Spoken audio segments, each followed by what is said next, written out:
Want to play Ubisoft games through Steam without any account issues?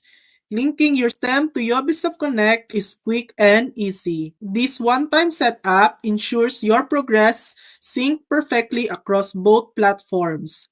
Here's a step-by-step guide to get you started. First, open Ubisoft Connect.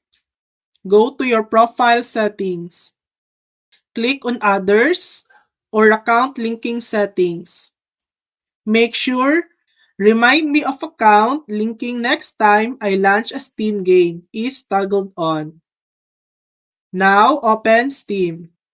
Head over to your library and launch any Ubisoft game that's installed. Just follow the instructions and sign into your Ubisoft account. Once linked, you're all set. Your Steam and Ubisoft Connect accounts are now connected. No more login issues. Play Ubisoft games straight from Steam seamlessly. If this video helped you, please like and subscribe for more helpful tutorials.